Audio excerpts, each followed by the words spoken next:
Nous allons à présent découvrir l'acte 3 et l'acte 4 du Cid de Pierre Corneille. Donc on a déjà bien avancé dans cette œuvre avec l'acte 1, l'acte d'exposition, où on a découvert que cette pièce allait mettre en opposition l'amour et l'honneur. Donc l'amour entre Chimène et Rodrigue et l'honneur de la famille de Rodrigue, car son père, Don Diego, a été provoqué, son honneur a été bafoué par le père de Chimène. Donc Rodrigue est notre héros menacé qui doit faire un choix cornélien entre ces deux choses que sont l'amour et l'honneur. Donc dans l'acte 2, souvenez-vous, donc au final, le duel a lieu entre Rodrigue choisit de venger son père, le duel a lieu, Rodrigue tue le comte, et donc Chimène, à la fin de l'acte 2, vient réclamer au roi vengeance, et elle demande expressément finalement la tête de Rodrigue. Elle veut que Rodrigue et toute sa famille périssent en vengeance pour venger la mort de son père. À présent, dans l'acte 3, donc je vais, comme à chaque fois, vous lire quelques extraits. Je vous lirai qu'une seule scène en entier, cette fois-ci, la scène 4, qui est une scène qui marque des générations de lecteurs, notamment pour en raison d'un échange de répliques entre Chimène et Rodrigue. Va, je ne t'ai point, tu le dois, je ne puis. Voilà, si vous en parlez à vos parents, vous verrez que c'est vraiment une scène qui a ému beaucoup de lecteurs avant vous, et donc qui, j'espère, saura vous émouvoir. Donc dans l'acte 3, scène 1, on retrouve Don Rodrigue, donc, qui a tué le comte, et qui se rend chez Chimène. Donc on retrouve Don Rodrigue et Elvire qui sont chez Chimène. Il se rend chez Chimène, pourquoi ? Eh bien pour demander à Chimène de le tuer. Donc écoutez ce qu'il dit. « Jamais un meurtrier s'offrit-il à son juge ? Ne me regarde plus d'un visage étonné. Je cherche le trépas après l'avoir donné. Mon juge est mon amour. Mon juge est ma Chimène. Je mérite la mort de mériter sa haine. Et j'en viens recevoir comme un bien souverain et l'arrêt de sa bouche et le coup de sa main. » Donc Rodrigue vient là implorer que Chimène le tue, mais il tombe sur Elvire, qui l'accueille un peu froidement au début, et qui après lui demande plutôt « Non mais allez-vous-en, il vaut mieux pas qu'elle vous voie tout de suite, peut-être qu'elle va vous pardonner par la suite. » Donc on comprend qu'Elvire, elle est quand même plutôt attachée à Rodrigue, et elle préférerait qu'il s'en aille et éviter que Chimène veuille se venger tout de suite. Justement, Chimène, à la fin de la scène 1, on l'entend arriver du palais, et donc Elvire demande à Rodrigue de se cacher pendant que Chimène arrive. Donc c'est important à noter, c'est que la scène 2 a lieu avec Rodrigue caché qui entend tout ce qui se passe. Dans la scène 2, donc Chimène arrive avec Don Sanche. Donc souvenez-vous, Don Sanche, c'est le deuxième prétendant de Chimène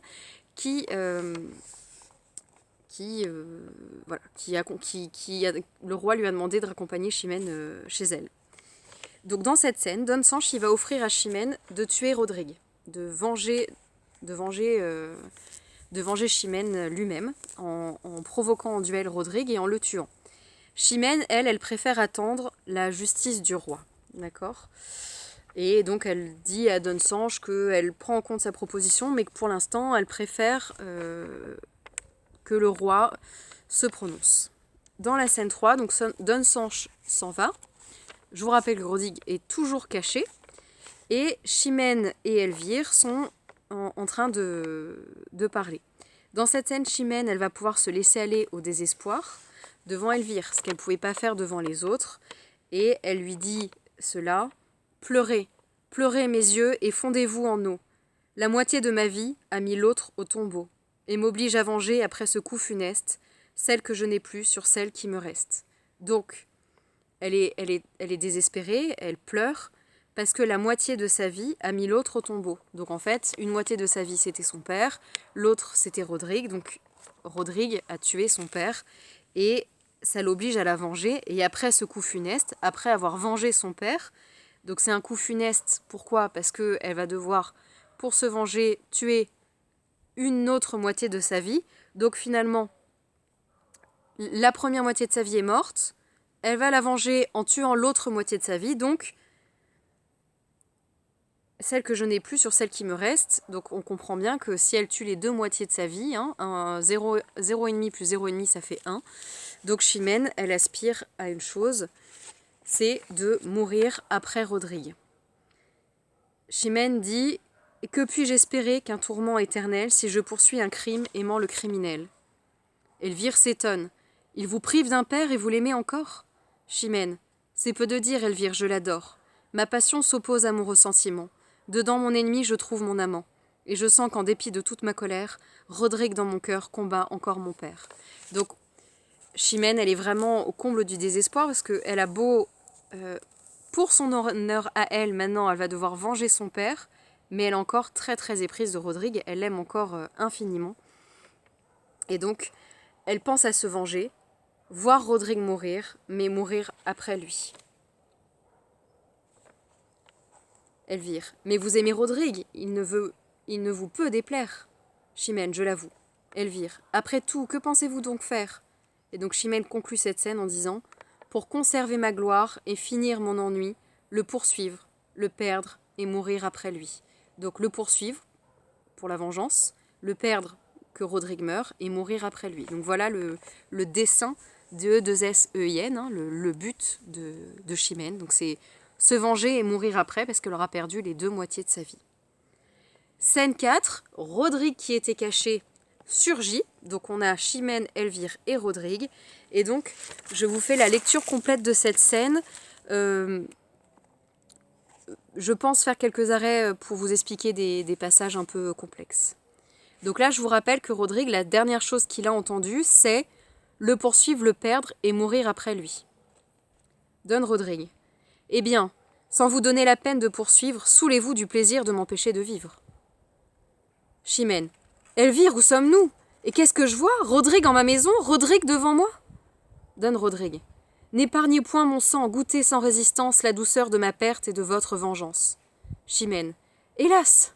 Donne Rodrigue. Écoute-moi. Chimène. Je me meurs. Donne Rodrigue. Un moment. Chimène. Va, laisse-moi mourir. Donne Rodrigue. 4 mots seulement. Après, ne me réponds qu'avec cette épée. Chimène. Quoi? Du sang de mon père encore toute trempée? Donne Rodrigue. Ma Chimène. Chimène. Ôte-moi cet objet odieux qui reproche ton crime et ta vie à mes yeux. Donne Rodrigue. Regarde-le plutôt pour exciter ta haine, pour croître ta colère et pour hâter ma peine. Chimène. Il est teint de mon sang. Donne Rodrigue. Plonge-le dans le mien et fais-lui perdre ainsi la teinture du tien. Chimène. Oh, quelle cruauté qui tout un jour tue, le père par le faire, la fille par la vue. Ôte-moi cet objet, je ne le puis souffrir. Tu veux que je t'écoute et tu me fais mourir. Donc ici, Rodrigue donc, demande à Chimène de le tuer et il lui tend son épée. Sauf que l'épée qu'il lui tend, c'est la même épée qui a tué son père. Donc Chimène, elle comprend pas, elle est au point de défaillir. Elle se dit mais tu peux pas te présenter devant moi et en plus me montrer l'épée qui a tué mon père. Elle est encore couverte de mon sang. Et Rodrigue essaye de se rattraper en disant « Oui, mais c'est pour que tu le recouvres de nouveau du mien. Comme ça, après, il n'y aura plus ton sang, mais le mien sur cette épée. » Rodrigue. « Je fais ce que tu veux, mais sans quitter l'envie de finir par tes mains ma déplorable vie. Car enfin n'attends pas de mon affection un lâche repentir d'une bonne action. De la main de ton père un coup irréparable, déshonoré du mien, la vieillesse honorable. Tu sais comme un soufflet touche au cœur, touche un homme de cœur. J'avais part à l'affront, j'en ai cherché l'auteur. Je l'ai vu. J'ai vengé mon honneur et mon père. Je le ferai encore, si j'avais à le faire. Ce n'est pas qu'en effet, contre mon père et moi, ma flamme assez longtemps n'ait combattu pour toi. Juge de son pouvoir dans une telle offense, j'ai pu douter encore si j'en prendrais vengeance. Réduit à te déplaire ou souffrir un affront, j'ai retenu ma main, j'ai cru mon bras trop prompt. Je me suis accusé de trop de violence, et ta beauté sans doute emportait la balance. Si je n'eusse opposé contre tous tes appas, qu'un homme sans honneur ne te méritait pas. Qu'après m'avoir chéri quand je vivais sans blâme, qui m'aima généreux me haïrait infâme. Qu'écouter ton amour, obéir à sa voix, c'était m'en rendre indigne et diffamer ton choix. Donc là, Rodrigue explique que ce qui a guidé son choix, en fait, s'il a décidé de tuer le père de Chimène, eh ben c'est Chimène, parce qu'il lui dit qu'il ne pouvait pas, du coup, un homme sans honneur ne te méritait pas. Donc parce que je t'aime, j'étais obligée de venger mon père parce que sinon je ne t'aurais plus mérité. Vous voyez, c'est un peu un cercle vicieux cette affaire.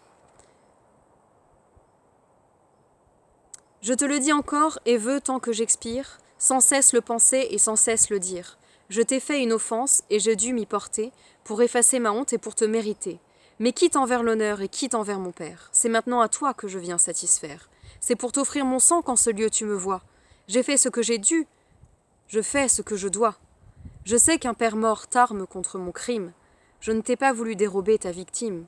Immole avec courage au sang qu'il a perdu, celui qui met sa gloire à l'avoir répandu. Donc là, il la réinvite encore à le tuer. Chimène. Ah, Rodrigue, il est vrai, quoique ton ennemi, je ne puis blâmer d'avoir fui l'infamie. Et de quelque façon qu'éclatent mes douleurs, je ne t'accuse point, je pleure mes malheurs.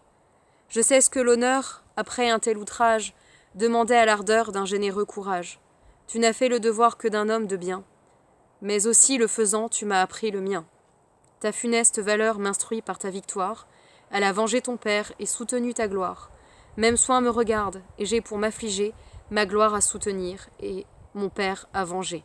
Donc là, elle lui dit très bien, par honneur tu as vengé ton père, tu es victorieux, et donc du coup tu m'apprends ce que j'ai à faire moi aussi, il va falloir que moi aussi je venge mon père. Hélas, ton intérêt ici me désespère. Si quelque autre malheur m'avait ravi mon père, mon âme aurait trouvé dans le bien de te voir l'unique allègement qu'il eût pu concevoir. Et contre ma douleur, j'aurais senti des charmes quand une main si chère eût essuyé mes larmes. Donc là, elle lui dit, tu es là, et c'est vrai que si ce n'est pas toi qui avais tué mon père, eh ben j'aurais pu me consoler dans tes bras. Mais malheureusement, c'est toi qui l'as tué, donc je peux même pas me consoler auprès de la personne que j'aime. Mais il me faut te perdre après l'avoir perdu. Et pour mieux tourmenter mon esprit éperdu, avec tant de rigueur mon astre me domine, qu'il me faut travailler moi-même à ta ruine. Car enfin, n'attends pas de mon affection de lâches sentiments pour ta punition. De quoi qu'en ta faveur notre amour m'entretienne, ma générosité doit répondre à la tienne. Tu t'es, en m'offensant, montré digne de moi, je me dois par ta mort montrer digne de toi. Donc là, on a un dilemme, un problème épouvantable dans cette tragédie, c'est que Rodrigue, pour être digne de la femme qu'il aimait, donc se montrer digne de Chimène, il a dû tuer le père de Chimène, et maintenant Chimène, pour se montrer digne de Rodrigue, elle doit tuer l'homme qu'elle aime, Rodrigue. Tu t'es, en m'offensant, montré digne de moi, je me dois par ta mort montrer digne de toi.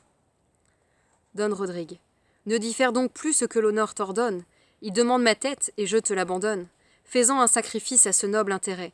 Le coup m'en sera doux, aussi bien que l'arrêt. Attendre après mon crime une lente justice, c'est reculer ta gloire autant que mon supplice. Je mourrais trop heureux, mourant d'un coup si beau. Donc là, en fait, Rodrigue lui demande de ne pas attendre. Elle a pris sa décision, elle veut le voir mourir, donc qu'elle le fasse sur l'heure, et il mourra heureux, parce que c'est elle qui le tuera. Chimène. Va, je suis ta partie et non pas ton bourreau. Si tu m'offres ta tête, est-ce à moi de la prendre ? Je la dois attaquer, mais tu dois la défendre. C'est d'un autre que toi qu'il me faut l'obtenir, et je dois te poursuivre et non pas te punir. Donc Chimène entend se venger, elle veut la tête de Rodrigue, mais elle ne veut pas le tuer elle-même. Rodrigue. De quoi qu'en ma faveur notre amour t'entretienne, ta générosité doit répondre à la mienne. Et pour venger un père emprunté d'autres bras, ma Chimène, crois-moi, c'est n'y répondre pas. Ma main seule du mien a su venger l'offense. Ta main seule du tien doit prendre la vengeance. Chimène. Cruel, à quel propos sur ce point t'obstiner ? Tu t'es vengé sans aide et tu veux m'en donner ? Je suivrai ton exemple et j'ai trop de courage pour souffrir qu'après toi, ma gloire se partage. Mon père et mon honneur ne veulent rien devoir au trait de ton amour ni de ton désespoir. Rodrigue. Rigoureux point d'honneur, hélas, quoi que je fasse, ne pourrais-je à la fin obtenir cette grâce ? Au nom d'un père mort ou de notre amitié, punis-moi par vengeance, ou du moins par pitié. Ton malheureux amant aura bien moins de peine à mourir par ta main qu'à vivre avec ta haine. Chimène. Va, je ne te hais point. Rodrigue. Tu le dois. Chimène. Je ne puis. Donc là, c'est très important, parce que quand elle lui dit « va, je ne te hais point », qu'est-ce qu'elle lui dit en fait ? Elle lui dit « allez, va-t'en, je t'aime. Je dois te tuer, mais je t'aime. Et Rodrigue, il lui dit, mais si, tu dois me haïr. Et elle dit, je ne puis, non, je ne peux pas. Rodrigue, crains-tu si peu le blâme, si peu les faux bruits, quand on saura mon crime et que ta flamme dure, que ne publieront point l'envie et l'imposture? Force-les au silence et sans plus discourir, sauve ta renommée en me faisant mourir. Chimène, elle éclate bien mieux en te laissant en vie. Si je veux que la voix de la plus noire envie élève au ciel ma gloire et plaigne mes ennuis, sachant que je t'adore et que je te poursuis, va-t'en, ne montre plus à ma douleur extrême ce qu'il faut que je perde, encore que je l'aime. Dans l'ombre de la nuit, cache bien ton départ. Si l'on te voit sortir, mon honneur, cours au hasard. La seule occasion qu'aura la médisance, c'est de savoir qu'ici j'ai souffert ta présence. Ne lui donne point lieu d'attaquer ma vertu. Donc là, Chimène, elle explique à Rodrigue que quand même, il n'a rien à faire chez elle alors qu'il vient de tuer son père, donc elle lui dit « Vraiment, il faut que tu t'en ailles. » Donne Rodrigue. « Que je meure. » Chimène. « Va-t'en. » Donne Rodrigue. « À quoi te résous-tu » Chimène. « Malgré des feux si beaux qui rompent ma colère, je ferai mon possible à bien venger mon père. Mais malgré la rigueur d'un si cruel devoir, mon unique souhait est de ne rien pouvoir. » Donc, je ferai mon possible pour venger mon père, mais mon unique souhait est de ne rien pouvoir. Donc là, elle lui dit, je suis en colère, je ferai tout pour me venger, mais j'espère en secret ne rien pouvoir. Rodrigue, ô miracle d'amour. Chimène, mais comble de misère. Rodrigue, que de maux et de pleurs nous coûtent nos pères. Chimène, Rodrigue, qui l'eût cru? Rodrigue, qui l'eût dit? Chimène, que notre heure fut si proche et si tôt se perdit. Rodrigue, et que si près du port, contre toute apparence, un orage si prompt brisa notre espérance. Chimène, ah, mortelle douleur. Rodrigue, ah, regret superflu. Chimène, va-t'en, encore un coup, je ne t'écoute plus. Rodrigue, adieu, je vais traîner une mourante vie, tant que par ta poursuite elle me soit ravie. Chimène, si j'en obtiens l'effet, je te donne, ma foi, de ne respirer pas un moment après toi. Adieu, sors et surtout garde bien qu'on te voie. Donc là, elle lui redit en fait que s'il meurt, elle mourra après lui parce qu'elle ne pourra pas vivre sans lui. Donc après, à la fin de la scène, Elvire réintervient en disant « Madame, quelques mots que le ciel nous envoie » et Chimène finit la scène en disant « Ne m'importune plus, laisse-moi soupirer, je cherche le silence et la nuit pour pleurer. » Fin de la scène 4. Dans la scène 5, on retrouve Don Diego seul. Donc Don Diego, il se réjouit quelque part d'avoir été vengé, que son affront ait été lavé par son fils, et en même temps, dans ce monologue, il a très peur que les amis du comte le poursuivent et essayent de venger le comte.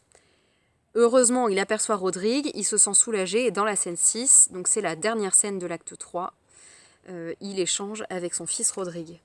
Donc, Don Diego félicite son fils, mais Rodrigue, lui, il n'aspire plus qu'à mourir. On va étudier en fait une partie de ce texte en détail dans le manuel, parce que donc Rodrigue, même s'il veut mourir, Don Diego lui dit que c'est pas la solution et que plutôt que de mourir, il ferait mieux de prouver qu'il est un grand chevalier, plus grand chevalier encore que le comte n'a pu l'être, ou au moins l'égal du comte, et pour cela, qu'il doit aller affronter les morts. Donc les morts, attention, c'est pas les morts M-O-R-T-S, on n'est pas dans un récit fantastique, ça va pas être une attaque de zombies, non, c'est les morts, le peuple qui vit en Afrique du Nord, et vous le trouvez deux orthographes, soit M-O-R-E-S, soit M-A-U-R-E-S. Voilà, c'est pas... Il y a deux orthographes possibles, donc les morts. Et donc il dit à son fils qu'il a réuni 500 amis, et qu'avec ces 500 amis, il peut aller combattre les morts et montrer toute sa bravoure. Donc l'acte 3 se termine. On sait donc que Chimène aime encore Rodrigue, mais qu'elle ne cessera pas de réclamer vengeance, et que Rodrigue, lui, va partir à la guerre, plutôt que de rester à se tourmenter et chercher la mort, sur invitation de son père. Donc voilà la fin de l'acte 3. Rodrigue part à la guerre.